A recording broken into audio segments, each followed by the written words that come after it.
Assalamualaikum warahmatullahi wabarakatuh. Alhamdulillahirrabbilalamin. Yang terhormat Bapak Muakhir Zakaria MPD selaku dosen pengampu mata kuliah matematika sekolah.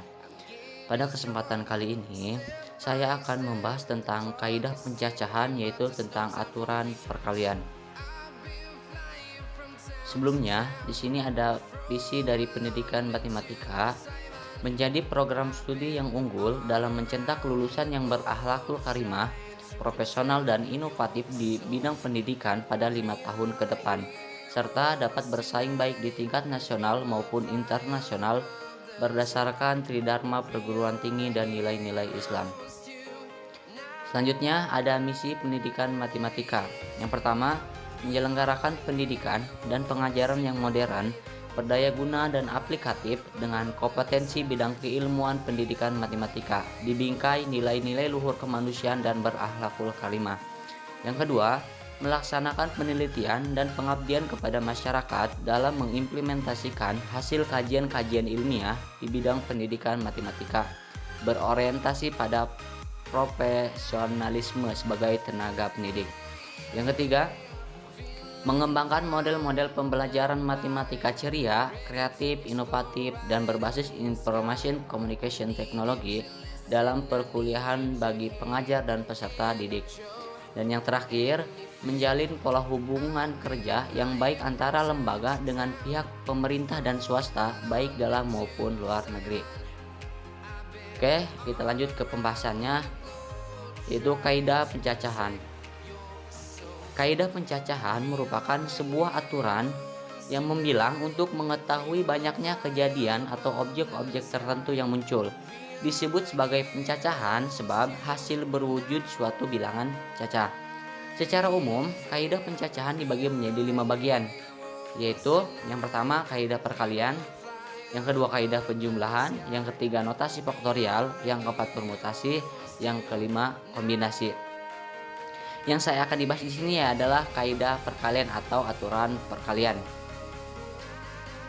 Aturan perkalian. Aturan perkalian adalah banyaknya cara yang dapat dilakukan untuk menentukan pilihan dari suatu permasalahan. Cara penyelesaian aturan pencacahan dapat diselesaikan dengan kotak, diagram, dan juga yang lain-lain. Rumus umum dari suatu aturan perkalian adalah sebagai berikut. Jika terdapat K unsur yang tersedia dengan N1 itu sama dengan banyaknya cara untuk menyusun unsur pertama, N2 sama dengan banyaknya cara untuk menyusun unsur kedua setelah unsur pertama tersusun, N3 yaitu banyaknya cara untuk menyusun unsur ketiga setelah unsur kedua tersusun, dan NK adalah banyaknya cara untuk menyusun unsur ke K setelah objek unsur sebelumnya tersusun.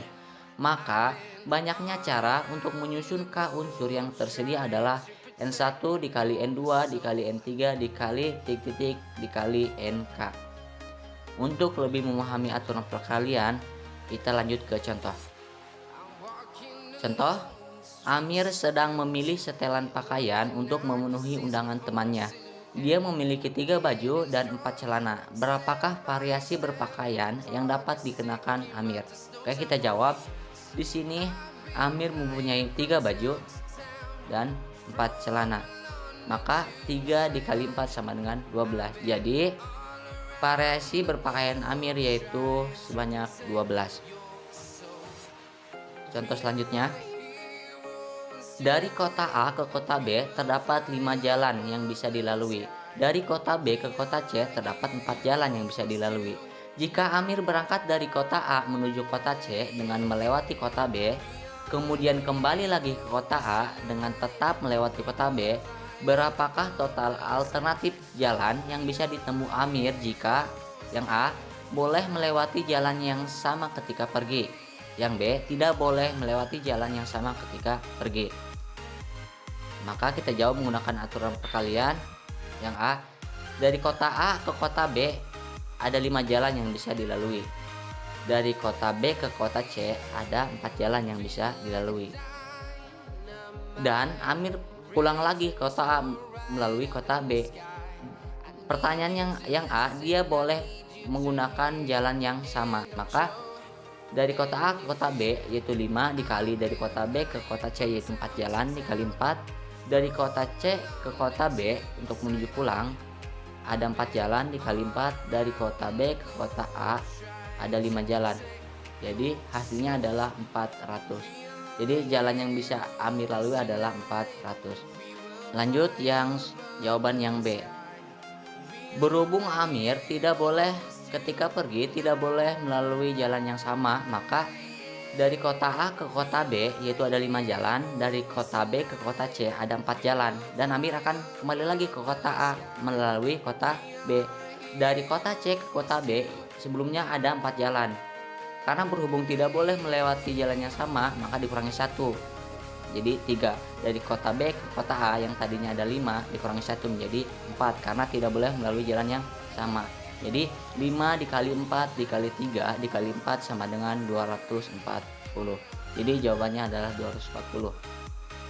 Selanjutnya di sini ada latihan ya buat teman-teman, ada 2 soal, silahkan dikerjakan. Mungkin itu saja yang bisa saya sampaikan, kurang dan lebihnya saya mohon maaf. Assalamualaikum warahmatullahi wabarakatuh.